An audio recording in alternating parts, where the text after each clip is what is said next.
my channel, and it's been a month since I uploaded my last video. And in today's video, like what I said on my FB, we are going to have an early Christmas giveaway. But before that, we are going to make a DIY Christmas decor that all of you will gonna love. And because we know that Filipino Christmas starts from September, yes, Filipino Christmas starts from September for those foreigners who doesn't even know that, because when September starts, lahat ng kalye, mula ukayan, mula karnihan, mula grocery store, mula tindahan ng mga sa bakery, yun. Or kahit sa dahil sinasakyan mo, maririnig mo yung mga kanta ni Jose Marie, yan na! Vigorous girls and boys selling lanterns on the street. Kampana ng simbahan na nanggigising na. According dun sa ating pa-giveaway, isi-ship ko yon for free. Wala kayong babayaran dahil I am sharing my blessings. That's sharing the blessing because it's Christmas. So please stay tuned and watch this video. But for now, without further ado, we are going to make our DIY Christmas decors in 3, 2, 1. Let's start the magic. So, okie dokie, let's start. Our first project will be a Christmas wreath, which is made from hanger. So, kaway-kaway sa mga batang 90s dyan. Abay mga iha at iho, sino ba naman ang mag-aakala na ang hanger na pamalo sa atin na inay dati ay pwede natin gawing Christmas decor. Okay, so here I am using a body bath scrub net instead the artificial pine leaves, which is more expensive.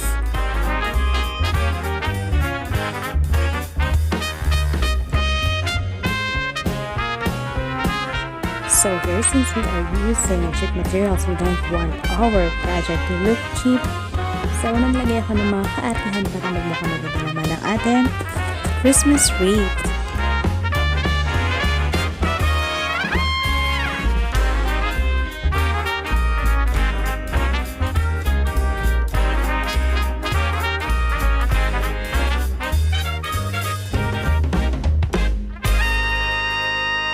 It as easy as ABC. We are already done with our Christmas wreath.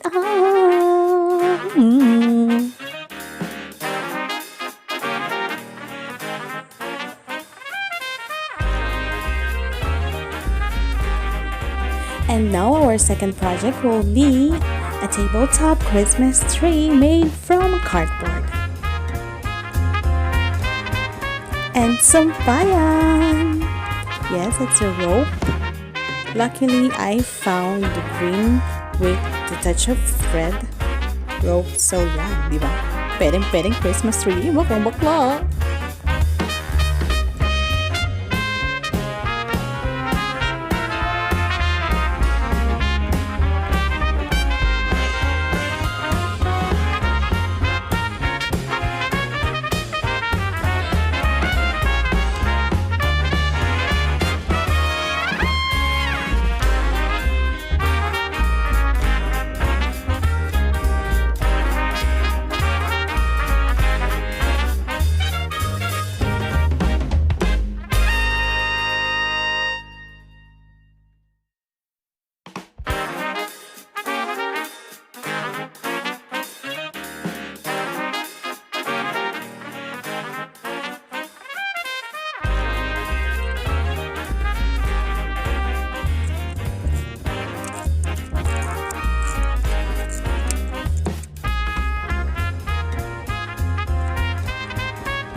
Okay, isa na naman pong project ang natapos. And regarding on our giveaway, I'm gonna show you some of the stuff that is included on my pag-giveaway. I'll be picking one person. Regarding on our giveaway, I will be picking one person, randomly pick yon. So, parang ka ng deli ko dito. I'm going to pick one person dun sa ating pag-giveaway, and this will be our pag-giveaway. My giveaway will be like a bohemian because I'm a fan of boho stuff, so boho touch. Okay, so this will be included on my giveaway. So this is a bag that you can use kapag summer. Lalagay mo siya ng damit, chorba, ek lagi. To have this metallic temporary tattoo that you can also wear on summer. Vintage bohem lip tint. So the chocolate brown and burgundy. This is my favorite, chocolate brown. This sweater. So para maiba naman dahil puro mga pang summer yung iba. Such accessories. So ito na nga mga labs. Ito yung mechanics ng ating pag-giveaway para na. So ito na nga mga labs sa mechanics ng ating giveaway. So ito yon.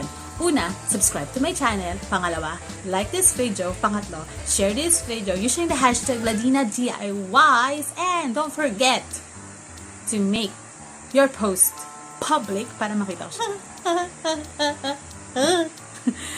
And on September 30, labs, and on September 30, pipili ako ng isa sa inyo. Isa sa inyo na mag-share nito. Baka ikaw yun. And I will announce it on my next vlog. Yes, on my next vlog na. And I will announce it on my next vlog. So stay tuned ka lang dyan. Yes, stay tuned ka lang dyan because maybe it's you, diba? Maybe it's you. And now we're back for our last DIY, which is the rustic Christmas pillow. Oh my god, this is my favorite.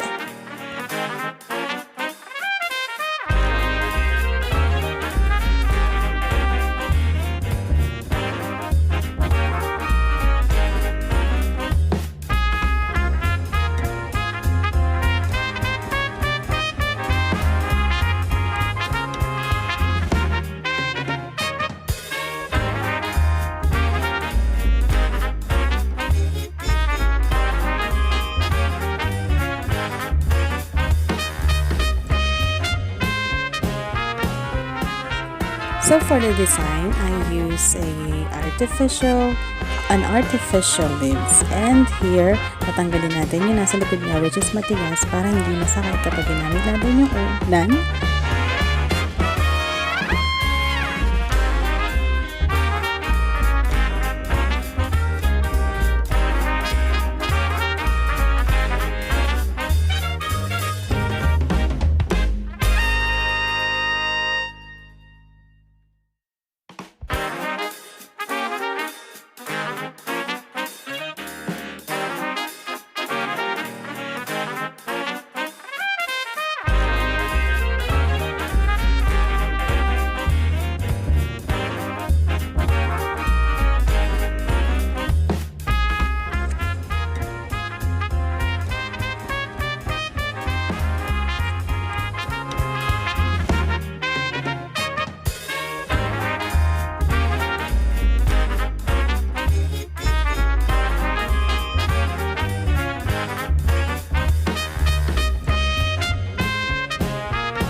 And for the final touch, ching! And